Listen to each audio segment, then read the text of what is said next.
Sebenarnya tidak penting ada sedikit perbedaan, ada sedikit view yang agak miring sini, itu tidak ada masalah. Karena seluruhnya sebenarnya merupakan sumbangan energi positif, semuanya. Dari Anda, dari macam-macam lah. Bahkan tidak penting kok, kalimatnya tadi benar apa tidak, caranya sopan apa tidak penting.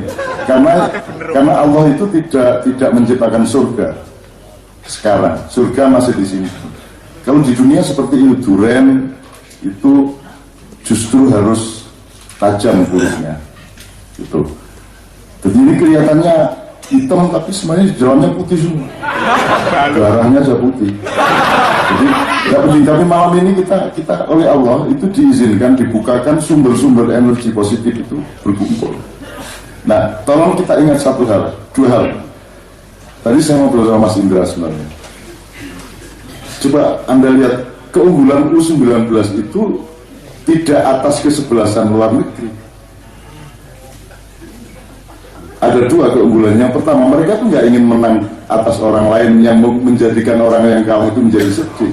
Mereka itu setia kepada dirinya sendiri. Mereka setia kepada amrnya Tuhan, perintahnya Allah. Ivan Dimas itu gitu itu. Kalau dia serius menjadi Ivan Dimas, dia akan jadi jago, memang Allah sudah menentukannya. Jadi ini bukan soal mengalahkan orang lain, tapi mengalahkan semua pengaruh-pengaruh yang membuat Anda tidak mau jadi diri Anda sendiri. Kan begitu. Tadi semua omongan tadi, mau melawan gunung meletus, saya akan telepon orang tua dan sahajud, itu bukan ajarannya Pak Indra.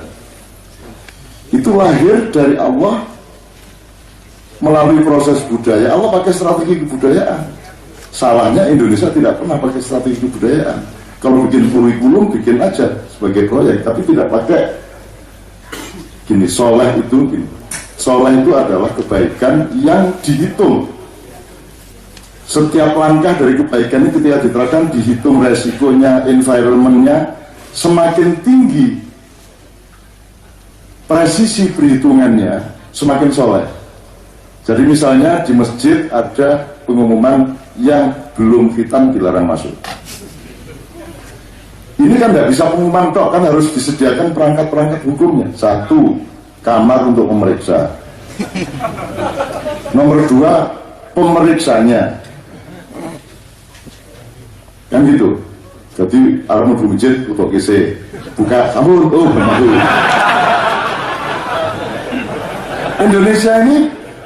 Indonesia ini saya ada Komnas HAM punya kepekaan dan sensitivitas soal pelanggaran HAM, tapi mereka tidak punya otoritas hukum. Karena di dunia hanya ada dua, usul fikih apa fikih, akhlak atau hukum, akhlak atau fikih. Ada lembaga akhlak, lembaga moral, ada lembaga hukum. Lembaga hukumnya ya kejaksaan, kehakiman, kepolisian, tambah KPK. Kalau lembaga moralnya adalah ulama, pendeta, Anda, semua ini lembaga moral seluruh masyarakat. Kalau di antara dua itu tidak ada. Jadi kalau ada institusi ngurusin hukum tapi tidak punya kekuasaan hukum, ya kalau gitu ke moral saja. Kalau ke moral tidak usah ada institusi. Setiap orang adalah penjaga moral, gitu ya.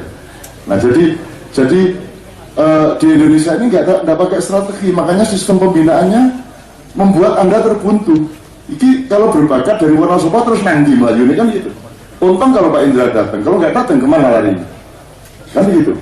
Nanti begitu lapor bupati, nanti kalah sama ponakannya bupati yang dikirim. Kan gitu-gitu kan di Indonesia. Kesenian dunia diwakili oleh keluarganya dubes dan karyawannya. Bukan diambilkan seniman-seniman yang beneran mewakili Indonesia di sana. Jadi Indonesia itu penuh egosentrisme, penuh firaunisme seperti itu. Itu yang pertama. Jadi tidak ingin mengalahkan siapa-siapa. Niatnya kan tidak ingin bikin orang sedih. Terus Pak Belajar kan kenapa banyak kalah? Karena memang di sini yang punya kearifan tidak mau menyakiti lawan. Jadi nggak enak kalau sepak bola kok kita memasukkan bola ke gawang lawan, itu kan berarti menyakiti berapa ribu orang yang nonton. Latihannya lama, ibunya nonton, banyak. Namun kalau dia sampai kemasukan kan berarti kita menyakiti sangat banyak orang dan bisa masuk neraka. Nah akhirnya kalau mau masukin enggak, nanti aja gitu kan. Nah kiper Jogja malah supaya tidak sakit hati sudah repot-repot soloran, tidak apa tadi ini PP Pak. Ini sudah repot-repot dokter tinggal eksekusi.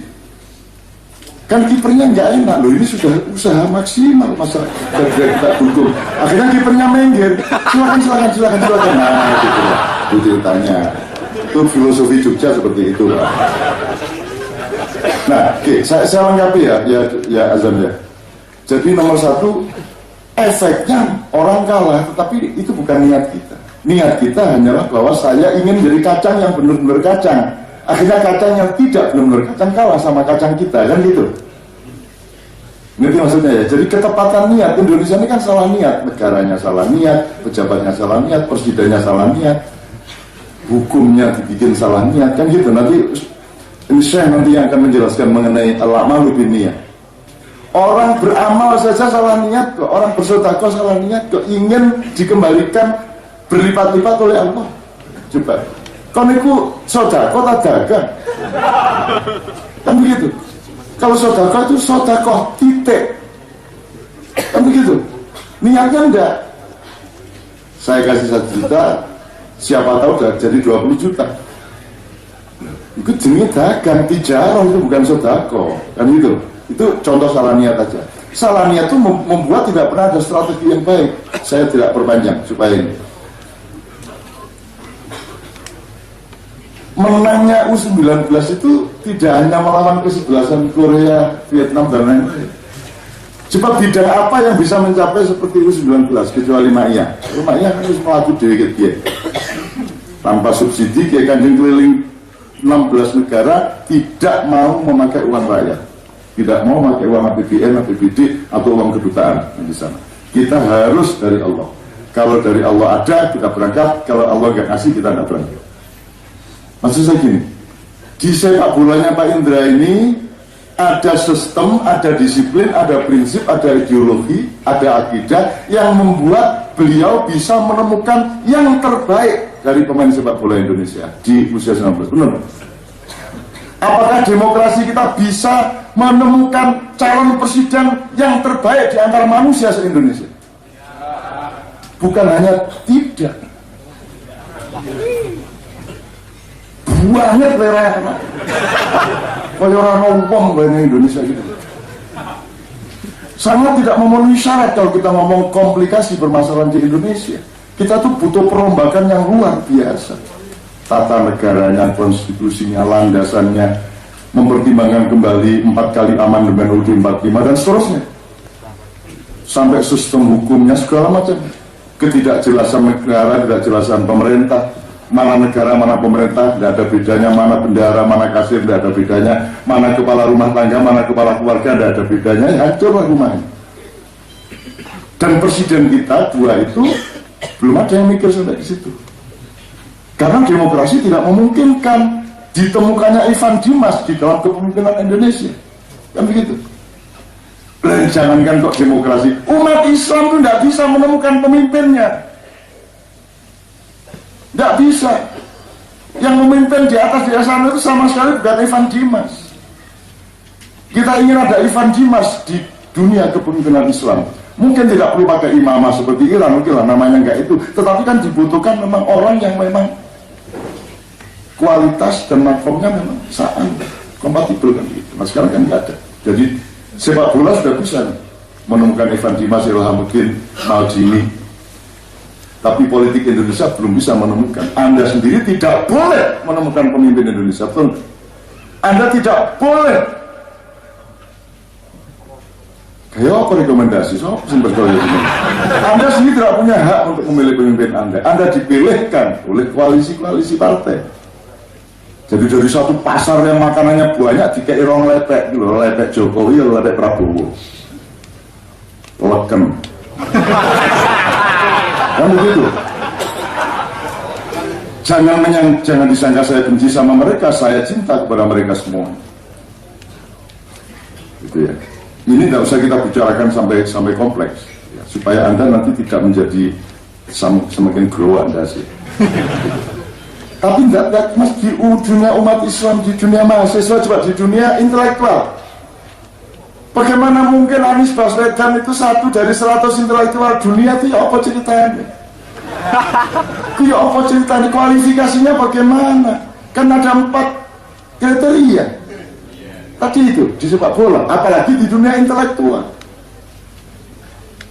Nurcholish Madjid saja tidak pernah menjadi 1 dari 100 intelektual dunia. Iki putune Pak AR Baswedan. Jadi mbahnya Mas Anies itu teman saya. Mbahnya terus teko nang aku, iku temen kan ngono. Loh, jangan dipikir saya tidak suka Anies. Anies itu saya sayang sama dia. Ketika ribut-ribut para Madinah, siapa yang mencoba, yang diminta untuk mendamaikan? Siapa? Antara yayasan para Madinah dengan Nurcholish Madjid Society. Gitu. Jadi teman-teman sekalian mohon maaf ini. Jadi kita luar biasa bersyukur ada beliau di Indonesia yang terbimbing oleh Allah. Dan insya Allah tidak akan mengecewakan beliau. Tidak akan mengecewakan bangsa Indonesia, tidak akan mengecewakan anak-anak U19. Insya Allah akan mengabulkan. Amin ya rabbal alamin. Nah, jadi jelas ya Mas ya. Itu pendapatku juga sangat bagus bahwa nanti ada yang bolong ya enggak apa-apa lah sekali-sekali ya. Loh, yang itu turun keseluruhan. Jadi bilang, gue akhirnya fokusnya tahajud untuk bal-balan. Itu loh Mas. Ya, gitu. Kalau orang lupa, orang tidak berdaya kan tidak masalah dong. Kalau nggak berdaya, kalau sengaja itu nggak boleh gitu loh, Rek. Gitu loh. Kamu lucu banget Gusti Allah ramumu. Gusti Allah iki ya nek kowe ora ana banyu nganggo awu entuk kayamu. Ngono lho.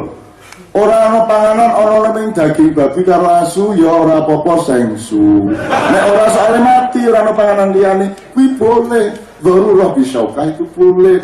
Jadi enggak kok terus fix harus seperti itu loh. Puasa aja boleh musafir boleh tidak puasa. Waman kana minkum maridun aw ala safarin fa iddatun min ayyamin ukhra, itu kan boleh dong perkecualian seperti itu. Gimana? Enggak, artinya gini saja Tuhannya kamu aja deh.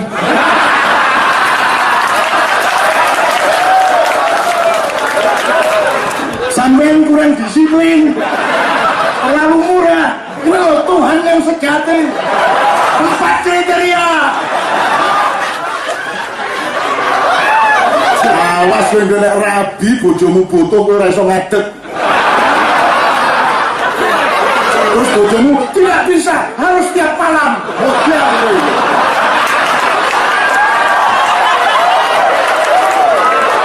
Gimana dek, kan ini nggak bisa malam ini. Ya disuntik.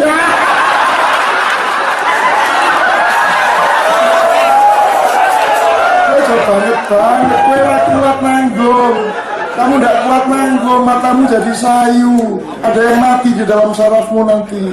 Hidup itu tidak begitu. Yasiru wala tuasiru. Kalau tidak kuat tidak apa-apa.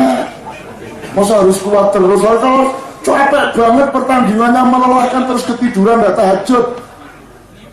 Terus piye? Ya apa-apa.